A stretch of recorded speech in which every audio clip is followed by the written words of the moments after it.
Em nome do Pai, do Filho e do Espírito Santo. Amém.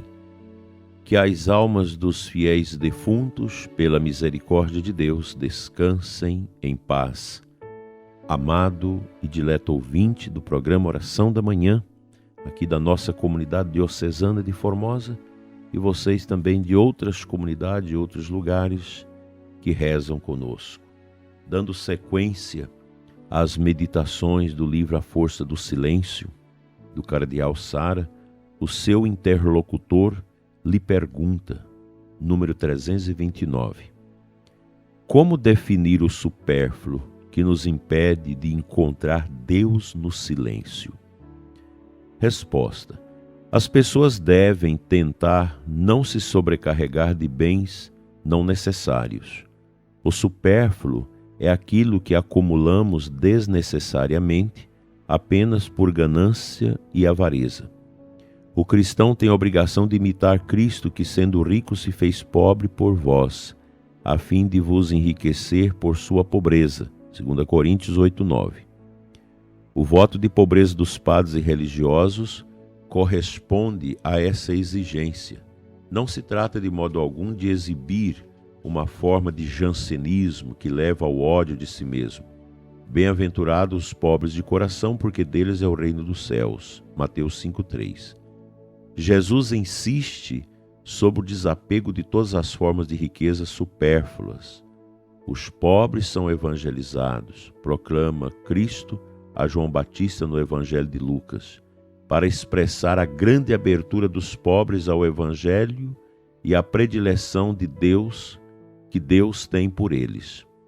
Da mesma maneira, no Apocalipse, São João exclama: dizes, sou rico, faço bons negócios, de nada necessito, e não sabes que és infeliz, miserável, pobre, cego e nu.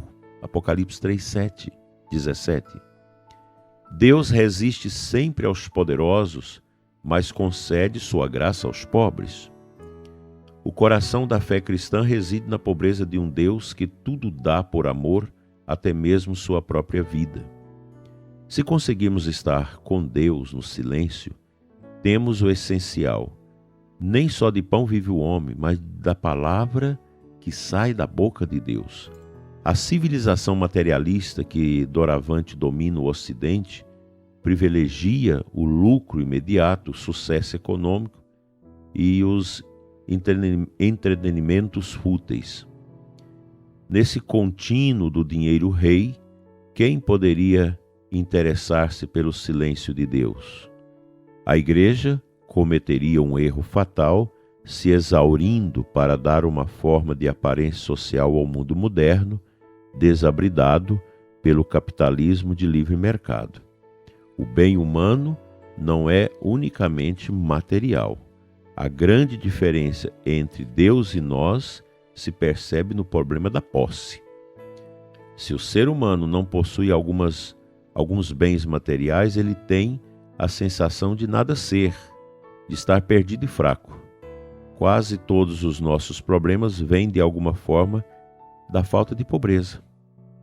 As pessoas deixam de prender na rede dos mais baixos instintos de posse. Querem acumular bens materiais para se gozar e aproveitar a vida. Mas esses bens superficiais, supérfluos, tapam os seus olhos, fecham os seus corações e minam a sua energia espiritual. No entanto, há também muitos homens ricos que vivem com Deus uma excepcional vida espiritual e têm imensa generosidade para com os pobres. É claro, devemos reivindicar vigorosamente o legítimo direito de os povos disporem dos meios materiais necessários à vida. Na África, sei muito bem como tal direito é pisoteado por aqueles que governam. Por isso é urgente evangelizar os corações, as mentes e os comportamentos de meus irmãos africanos.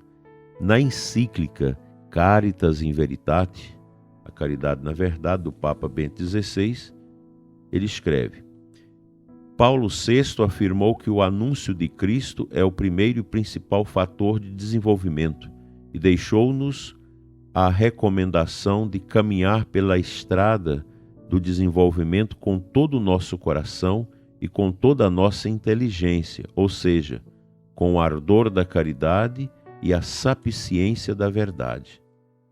É a verdade originária do amor de Deus que abre ao dom a nossa vida e torna possível esperar num desenvolvimento do homem todo e de todos os homens.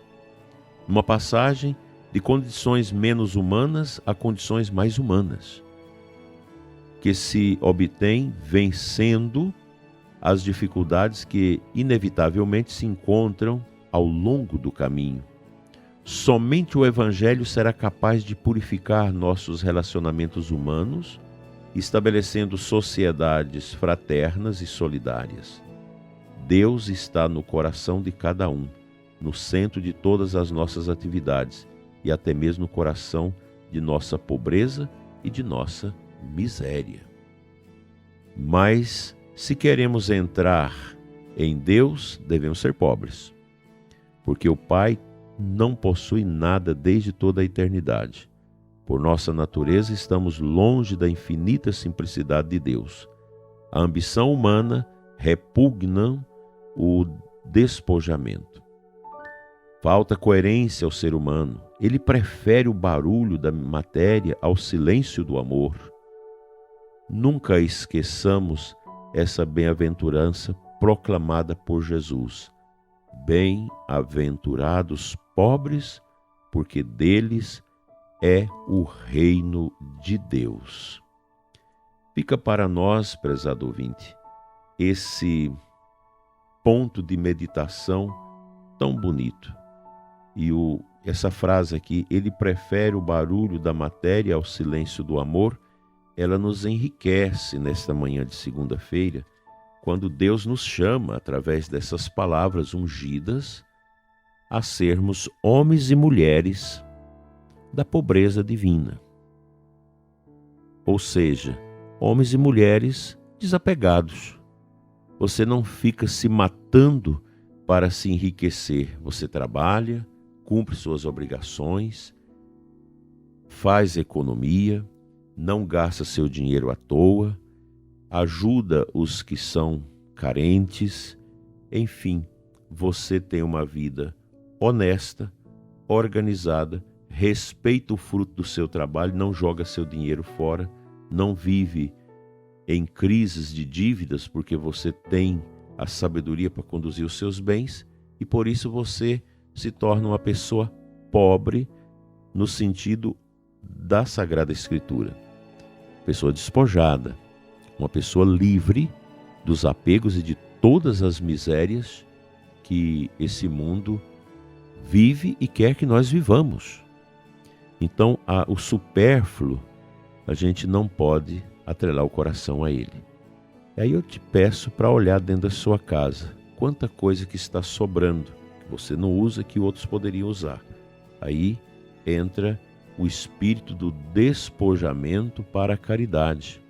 A gente precisa passar adiante para os que necessitam aquilo que sobra na nossa casa e evitar essa mania de compulsão de compra. Quantas pessoas no psicólogo, psiquiatra, para curar desse mal terrível dos nossos tempos, que é o mal da compulsão, do comprar sem necessidade, do possuir sem necessidade. Isso fere a pobreza e fere a nossa capacidade interior de despojamento para melhor ouvir a voz de Deus que nos chama à prática do bem, à prática da justiça, a uma vida cristã despojada, humilde, simples e aberta aos que sofrem. Nós precisamos trabalhar isso em nós. Cuidado com os outdoors, cuidado com as propagandas, que são muitas. Cuidado com toda essa ventania de capitalismo que enfia na nossa mente essas fantasias de possuir as coisas cada vez mais. A gente precisa ser comedido e ter o necessário. É muito bom, porque você pode ajudar mais os outros, ajudar a igreja e ajudar a si mesmo. Porque quanto mais despojado o coração, mais as bênçãos de Deus encontram lugar nas nossas almas.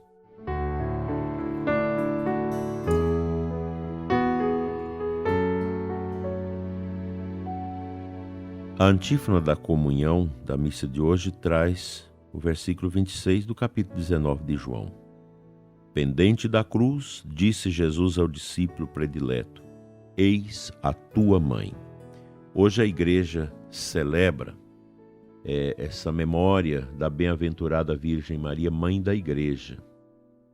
E é muito importante, no dia 21 de novembro de 1964, concluindo a terceira sessão do Concílio Vaticano II, São Paulo VI proclamou Maria Santíssima como mãe da igreja. Estabeleceu que assim fosse invocada por todo o povo cristão. Em 11 de fevereiro de 2018, o Papa Francisco estendeu a celebração desta memória para toda a igreja, inserindo-a no calendário romano geral na segunda-feira após o Pentecostes. Eu conheço apenas uma paróquia com esse título de Maria, Mãe da Igreja. É a paróquia de Nova América, Goiás, conduzida pelo Padre José Maria, a quem mando o meu abraço e cumprimentos pelo dia da padroeira de vocês. Que Nossa Senhora, Mãe da Igreja, olhe pela nossa igreja. Ela sabe por onde nós devemos andar. É a estrada do silêncio, é a estrada do amor, do perdão, a estrada desta disponibilidade de nossas vidas para servir a igreja e servir o próximo. Como isso faz a diferença na nossa vida católica. Os tempos são difíceis, os tempos não são fáceis, mas Deus quer nos conduzir como um povo de santidade. Nessas dificuldades que nós estamos vivendo, de tanta perseguição à fé, de tanta perseguição à pessoa humana, às liberdades das pessoas, é muito triste quando nós assistimos todos esses devaneios que querem tirar a liberdade das pessoas, privar as pessoas desse tesouro que é a liberdade, todo esse endurecimento dos corações que a gente vai vivendo nesses tempos de revolta, de miséria, de ódio. Que Deus nos ajude a acolher o que nós celebramos ontem em Pentecostes como caminho para a nossa santificação, para melhor evangelizar aqueles que precisam do anúncio e da vivência da palavra de Deus.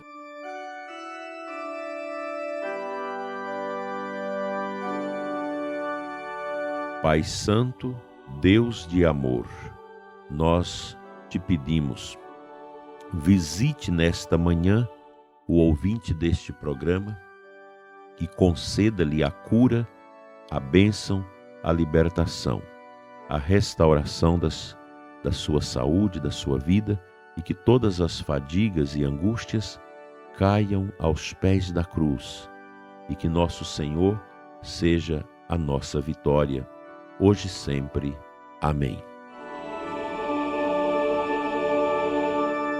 Pela intercessão da Virgem Maria, Mãe da Igreja, venha sobre você e sua família a bênção de Deus Todo-Poderoso, Pai, Filho e Espírito Santo. Assim seja. Amém. Abençoada semana para você e até amanhã, se Ele nos permitir.